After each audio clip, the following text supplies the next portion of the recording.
Aujourd'hui, nous allons voir comment faire une recette de crème au citron maison que vous pouvez consommer même en étant vegan. Vous allez voir que la recette, elle est vraiment très rapide et très facile à faire. En plus, ça vous évitera d'acheter donc les crèmes qui sont présentes en grande surface et qui présentent de nombreuses substances ajoutées qui ne sont pas nécessaires pour faire cette recette. Alors tout d'abord, vous pesez 40 g de sucre de coco. Contrairement aux autres sucres blancs ou même le sucre roux, il faut savoir que le sucre de coco a un indice glycémique très bas, donc d'où son avantage de l'utiliser. Ensuite, vous pesez 40 g de jus de citron, ou vous pouvez également presser des citrons frais, et ça sera à peu près l'équivalent de 2 citrons. Et donc là, vous prenez également 500 ml de lait d'amande, surtout sans sucre ajouté.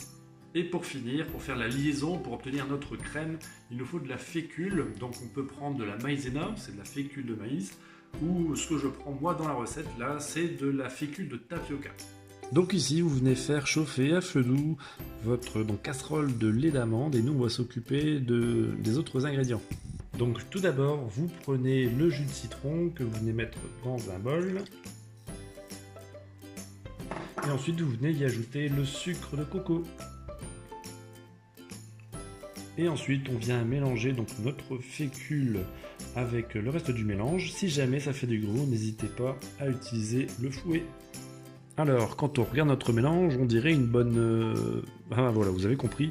Mais voilà, c'est le sucre de coco qui fait que vous avez une couleur un petit peu marron comme ça. Donc une fois que l'on a réchauffé un petit peu notre lait d'amande, on vient donc touiller en même temps et on vient l'ajouter petit à petit. Et donc là, on évite la formation des grumeaux avec ce qu'on a fait précédemment.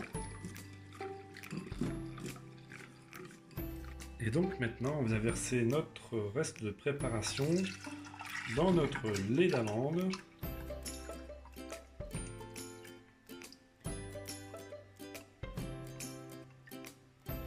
Et on vient finir de le chauffer à feu doux.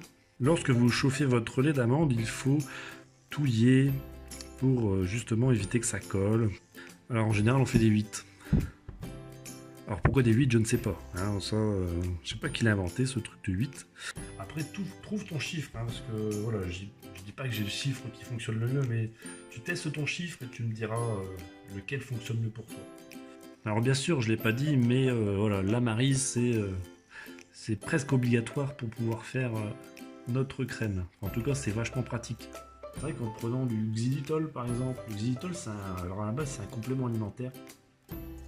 J'en utilise de temps en temps, par contre il ne faut pas en utiliser trop, c'est-à-dire que si vous en consommez quelques dizaines de grammes, bah, vous pouvez avoir des problèmes intestinaux. Il est un peu plus cher en général au kilo que le sucre de coco, mais il fait aussi bien le travail.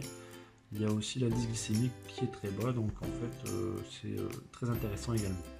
Là on voit que ça coule encore un petit peu trop comme du lait. Ça se voit qu'il faut encore attendre un petit peu. Donc, et une fois que l'on a cette texture là, où on a vraiment une crème, enfin quelque chose qui tient sur la maryse, vous pouvez ensuite verser dans vos ramequins. Voilà, j'espère que cette recette vous a plu. Je mettrai de temps en temps une petite recette maison, hein, en tout cas les petites choses que je sais faire. Merci de me soutenir et on se retrouve bientôt donc pour une prochaine vidéo. Portez-vous bien.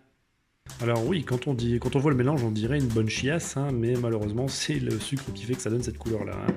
C'est pour ça que tu sais, quand tu tournes pendant 10 minutes en 8, après t'en as marre des 8. C'est pour ça que j'essaie de trouver d'autres chiffres. Alors de temps en temps, je fais des 5 dans ma casserole.